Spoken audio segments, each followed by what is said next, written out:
1 मई मजदूर दिवस और doctor Ambedkar.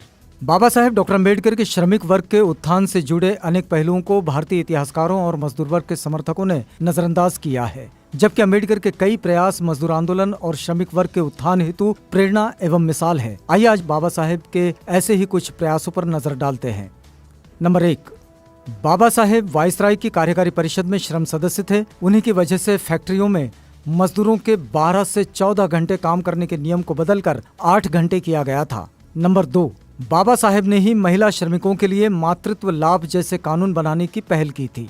Number 3, Baba Saheb doctor Ambedkar ने 1936 में श्रमिक वर्ग के अधिकार और उत्थान हेतु इंडिपेंडेंट लेबर पार्टी की स्थापना की। इस पार्टी का घोषणा पत्र मजदूरों, किसानों, अनुसूचित जातियों और निम्न मध्य वर्ग के अधिकारों की हिमायत करने वाला घोषणा पत्र था। नंबर 4, बाबा साहेब डॉक्टर अम्बेडकर ने 1946 में श्रम सदस्य की हैसियत से केंद्रीय असेंबली में न्यूनतम मजदूरी निर्धारण संबंधी एक बिल पेश किया, जो 1948 में जाकर न्यूनतम मजदूरी कानून बना।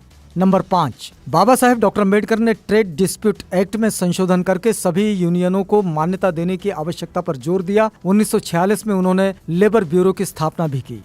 नंबर 6, बाबा साहेब डॉक्टर अम्बेडकर पहले व्यक्ति थे जिन्होंने मजदूरों के हड़ताल करने के अधिकार को स्वतंत्रता का अधिकार माना और कहा कि मजदूरों को हड़ताल का अधिकार न देने का अर्थ है मजदूरों से उनकी इच्छा के विरुद्ध काम लेना और उन्हें गुलाम बना देना। 1938 में जब बम्बई प्रांत की सरकार मजदूरों के हड़ताल के अधिकार के विरुद्ध ट्रेड डिस्प्यूट बिल पास करना चाह रही थी, तब बाबा साहेब डॉक्टर अम्बेडकर ने खुलकर इसका विरोध किया। नंबर 7, बाबा साहेब डॉक्टर अम्बेडकर ने ट्रेड यूनियन के प्रबल समर्थक के रूप में अपने आप को उभारा।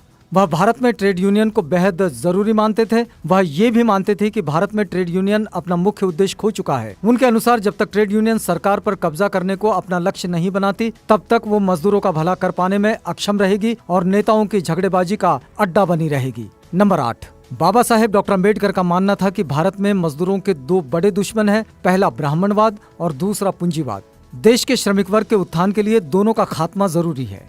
नंबर 9, बाबा साहेब डॉक्टर अम्बेडकर का मानना था कि वर्ण व्यवस्था न सिर्फ श्रम का विभाजन करती है, बल्कि श्रमिकों का भी विभाजन करती है। वह श्रमिकों की एकजुटता और उनके उत्थान के लिए इस व्यवस्था का खात्मा जरूरी मानते थे। नंबर 10, बहुत ही कम लोग इस बात को जानते हैं कि बाबा साहेब डॉक्टर अम्बेडकर भारत में सफाई कामगारों के संगठित आंदोलन के जनक भी थे। उन्होंने बम्बई और दिल्ली में सफाई कर्मचारियों के कई संगठन स्थापित किए। बम्बई म्युनिसिपल कामगार यूनियन की स्थापना बाबा साहेब डॉक्टर अम्बेडकर ने ही की थी।